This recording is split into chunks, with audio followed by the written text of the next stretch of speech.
Greater Good Radio. Connect, learn, heal, and grow. When you have a passion for something and you're consistent at working at it, that is the attribute or the magic sauce that's going to make something successful. High Not- sessions. Oh, high sessions. I mean, we're on the subject. Maybe explain, like, what is high sessions? How did it start? Why did it start? High sessions is a music channel.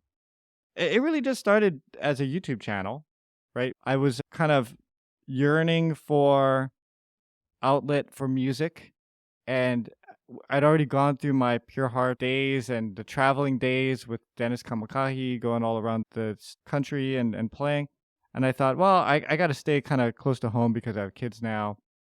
But what can I do musically that I can still do but not take away from them? And then we came up with this idea for a video show. At the time, there was no outlet for high definition video, high quality video for local artists, at least that I could tell. What year was that? This is 2011. Okay. So YouTube, I think, came out 2009, something like that. So yeah, so this is only 2 years into YouTube, and talked to my buddy Dave, and I said, hey, you're a video guy. Do you think you can do something with video if I bring in the artists? And he said, yeah, I think we can do something. We created the show. Not thinking we would do anything with it. It was just kind of like, we'll just do it once a month and have fun and, get friends over, and that's what it was. Wait, but if you said you're going to just do it once a month and have fun, but you were shooting like 5 cameras and you had a whole crew and lights and everything. So is that what you were doing in the beginning, or it was just bring them and... Yeah, well, it was, okay, so Dave used to be a web guy. Yeah. But he wanted to transition into video production.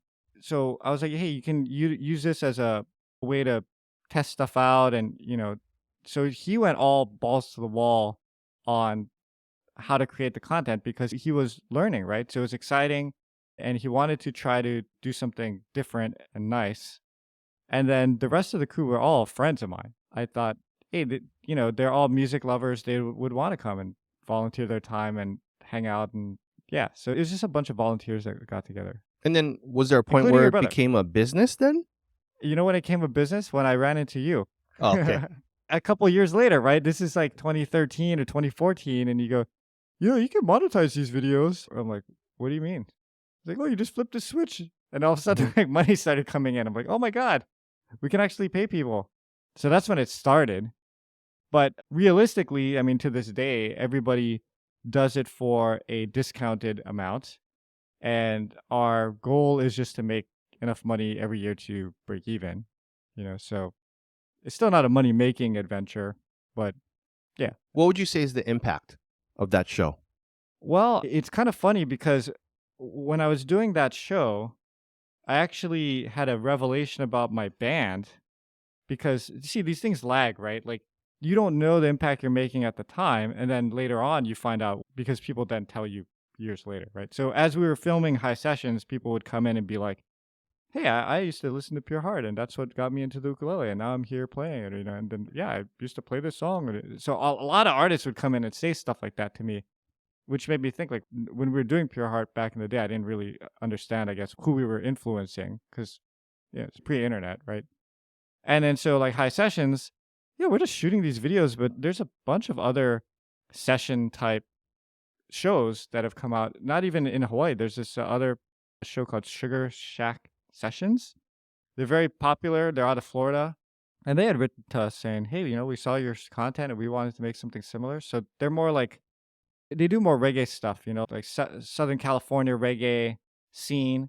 And they've just taken it to the next level where they do like a lot of live stuff. They're just more of a production company for music, But stuff like that has branched off from what we've done with the High Sessions thing. So that's pretty neat to see. And I hope we've set the standard so that I've seen over the years content get better on YouTube, for these musicians.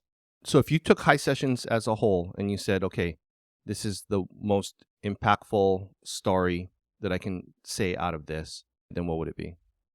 Impactful story. Let me put it this way. It has been a very good learning experience as to how web works. And I'll tie it into Pure Heart as well and High Sessions, because those have been kind of, in the music field, at least, my successes. There's been a lot of failures, but those are successes. When you have a passion for something and you're consistent at working at it, that is the attribute or the magic sauce that's going to make something successful. You see, because a lot of shows came out after us, right? There was a bunch of TV shows that came out, and people would say, "Oh, there's a show that they're doing the exact same high sessions format. You guys worried?" And I would say, well, first of all, I'm not worried because it is a hobby, right? And my philosophy is just getting the artist's music out there for people to see. So if someone else is doing a good job and artists from Hawaii are getting out there, that's great. If you resonate with Greater Good Radio, please join our community at www.greatergoodradio.com, where you can get access to exclusive content and offerings. Hope to see you soon.